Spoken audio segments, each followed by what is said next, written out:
बचपन से ही ये मालूम होता है कि जंगल का राजा शेर है।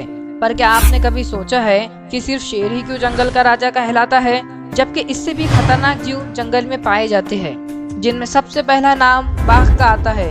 आपको पता ही होगा कि बाघ और शेर की लड़ाई काफी पुरानी मानी जाती है। यहाँ तक कि शेर और बाघ में कौन सबसे शक्तिशाली है, इनमें काफी बड़े पैमाने पर लड़ाई कराई जाती थी। और आज हम आपको इनकी लड़ाई और कौन कितनी काबिलियत रखता है ये बताने वाले हैं। और हाँ, आखिर तक जरूर देखते रहिएगा, क्योंकि आज हम आपको साबित करा देंगे कि शेर को ही क्यों जंगल का राजा कहा जाता है। आप कमेंट बॉक्स में बता दें आप किसकी तरफ है, जंगल के राजा शेर की तरफ या खूंखार बाघ की तरफ। अगर हम साइज और स्ट्रेंथ की बात करें तो 100% बाघ की तरफ जाएंगे। इसलिए ही भालू के बाद बाघ धरती का सबसे बड़ा मांसाहारी जीव है। क्या आपको पता है पूरी दुनिया के 75 से 80% टाइगर इंडिया में पाए जाते हैं। हाँ, ये बात अलग है, इनके रहने का इलाका अलग अलग है, जो कि शेर आपको गुजरात में देखने मिलेंगे, जबकि बाघ आपको कर्नाटक, बंगाल, उत्तराखंड और मध्य प्रदेश तक देखने मिलेंगे।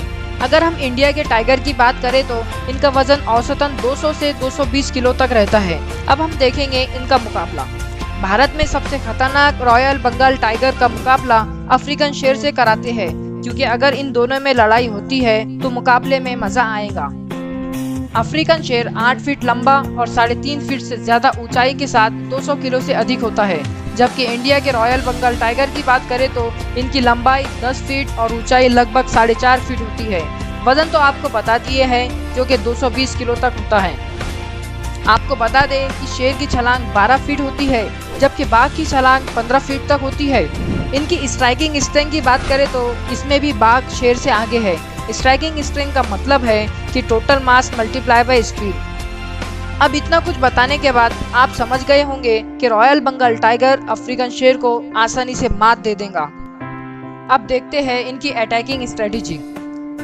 दोस्तों, किसी भी चीज में जीतने के लिए ताकतवर होना तो जरूरी है, लेकिन उतना ही जरूरी है वो चीज की प्लानिंग करना। हम यही जानेंगे कि इस प्लानिंग पर कौन सही तरीके से काम करता है।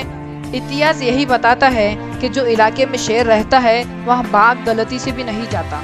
दोस्तों, शेरों की हर जगह पर कब्जा करने की वजह यही है कि वो जहाँ भी जाते हैं झुंड में जाते हैं और बाघ हमेशा अकेला होता है। आपको बता दे, नर शेर आलसी होता है और आराम करते रहता है, जबकि मादा अपने परिवार के लिए शिकार करके खाने का इंतजाम करती है। अगर से शेरों के झुंड में बाघ आ जाता है तो बाघ को आसानी से मारा जा सकता है, लेकिन जब बात 1 बाय 1 की होती है तो बाघ शेर को आसानी से मार सकता है, क्योंकि बाघ अकेले ही रहता है और अपने दम पर शिकार करता है, जो कि शेर में यह बात नहीं होती। हमने ये जान लिया है कि बाघ के पास बड़े शरीर के साथ ताकत भी होती है। आपको बता दे, बाघ के पास शेर के मुकाबले 20 से 25% दिमाग बड़ा होता है, इसलिए ही बुद्धिमान भी बाघ कहलाता है।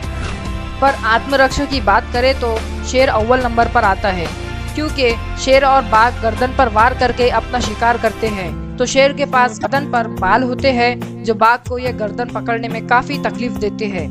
हालांकि अगर ताकत की बात होती है तो बाघ ही आगे आते हैं, क्योंकि ये जमीन पर रहने के साथ साथ पानी में भी तैर सकते हैं। इसलिए ही तो कभी कभार बाघ मगरमच्छ का भी शिकार कर लेते हैं। दोस्तों, इतनी ताकत होने के बाद भी बाघ कभी सामने से आकर शिकार नहीं करता, क्योंकि इन्हें पता है कि अगर ये घायल हो गए तो भूखे मर जाएंगे, क्योंकि इनके लिए कोई शिकार नहीं करेगा। इससे ही अपोजिट शेर झुंड में रहता है और शेर सामने से आकर शिकार करता है। वो शिकार करने के लिए डरता नहीं, क्योंकि उनको पता है कि वो जख्मी भी हो गए तो उनके लिए खाना आते रहेगा। ऐसे में सवाल ये आता है कि जब बाघ के पास शेर के मुकाबले ज्यादा ताकत है तो शेर को ही क्यों जंगल का राजा कहा जाता है।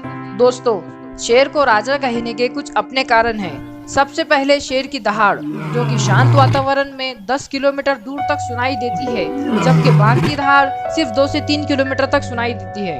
आपको बता दें, जो शेरों के गर्दन पर बाल होते हैं उन्हें आयल कहा जाता है। इन्हीं बालों की वजह से वो अच्छे भी दिखते हैं और ऐसा लगता है कि कोई राजा अपना मुकुट पहना हुआ है। शेर को राजा उनके रुतबे से भी कहा जाता है, क्योंकि 90% से ज्यादा शिकार शेरनियां करती है, लेकिन खाने का पहला हक शेरों का ही होता है, जबकि बाघ को अपना शिकार साधारण जानवर की तरह खुद करना पड़ता है और इसकी लाइफ में कोई रॉयल्टी नहीं होती। हाँ, जो कि एक अच्छी भी बात है। लेकिन एक राजा की पहचान उसके रुतबे से ही होती है, और शेर को जो अधिक राजा बनाने में आती है वो उसकी जीवन का संघर्ष है। अपने साथ साथ पूरे झुंड को अपनी तरफ करके रखना, और वक्त आने पर दूसरे झुंड से भी लड़ना पड़ता है। ये सभी चीज उसी तरह है जो कि राजा महाराजा अपने साम्राज्य के लिए दूसरे राज्यों से लड़ाई करते थे। अब तो आप समझ ही गए होंगे कि बाघ के ताकतवर होने के बावजूद शेर को ही क्यों जंगल का राजा कहा जाता है। दोस्तों, आपको ये वीडियो कैसा लगा चैट सेक्शन में ज़रूर बताएं, और ऐसी ही अमेजिंग वीडियोस को देखने के लिए चैनल को सब्सक्राइब करना ना भूलें।